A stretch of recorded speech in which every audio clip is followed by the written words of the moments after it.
Hello guys! So for today's video, ipapakita ko sa inyo yung mga alaga kong snake plants. So dalawang variation siya, isang variegated at isa yung honey eye. So dahil may mga nakausbong na siya sa paligid, ang gagawin ko is iriripat ko sila.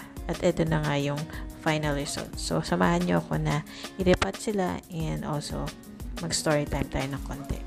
Make sure to like and subscribe for more DIYs. Matagal ko na nga palang plano na i-repat sila kasi wala lang akong time kasi alam niyo naman, nagko-crochet ako on the side and also may mga side hustles ako na ginagawa.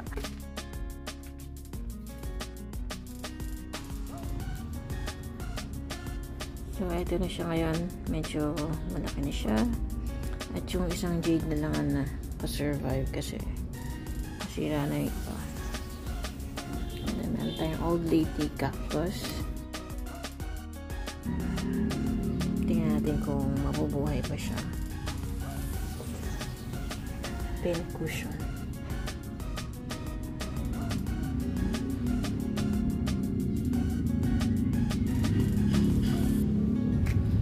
Ito naman yung medyo malaki na siya.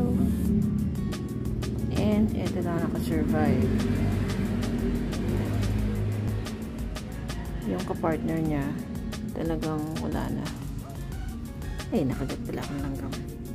Talagang ano na siya, nabulok na siya talaga. Hindi ko alam kung bakit or dahil siguro sa bacteria.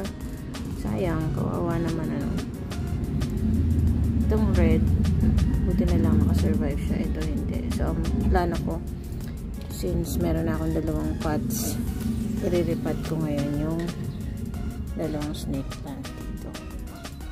So, story time mga may hindi pala ganun kadali ang maghalaman. Kasi syempre, living things yung mga yan, may buhay sila at kailangan maayos ang pag-aalaga.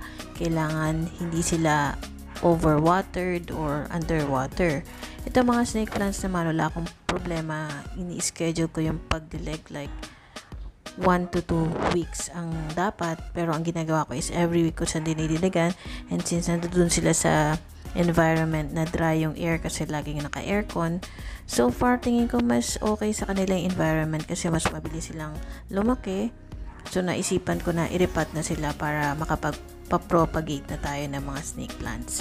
And nakakatuwa naman kasi nakita rin ng mami ko yung progress nila habang nandun sila sa kwarto ng mami ko. And right now kasi my mom is getting well and I'm so happy na nakikita niya yung mga plants niya na nag-thrive.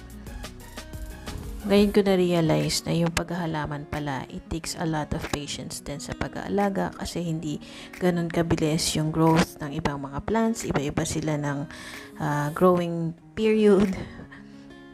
Hindi, yung iba parang na stress sa environment after ko mabili online like yung rose. Talagang after a week namatay na siya agad. And wala akong nagawa. Siyempre nanghinayang ako dun sa perang pinambili ko kasi itong mga plants na to, hindi lang basta-basta didiligan mo. So, kailangan din pala may mga fertilizer sila. Maayos yung soil nila. Meron silang draining plates. So, hindi rin biro. Akala ko kasi nung una parang madali lang. Saka nung bata ako. Naku, madalas kong pagdaroon yung mga halaman ni mami. May time pa nga na yung mga buds kinukuha ko. Hindi ko alam na nakaka-apekto pala yun sa mga halaman. And right now na nag-aalaga ako ng mga halaman, ngayon ko na-realize yung importance nila lalo na sa environment natin. Itong snake plant, as in, maganda pala talaga sila sa mga bahay kasi nagpo-produce sila ng mga oxygen. So, nakakadagdag ng ng ganda sa paligid. And iba rin talaga pag may real plants.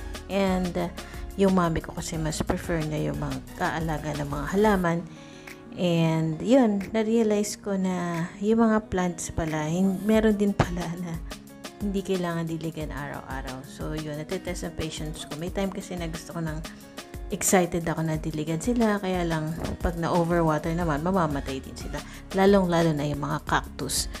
So, itong plants na mga binili ko, syempre nanghinayang ako, lalo na dun sa ibang mga nabili ko at ayun, after 1 or 2 weeks namatay na sila agad. Pero hopefully sa pagre-repat ko na to maging successful And update ko kayo sa next video ko kung okay pa ba sila.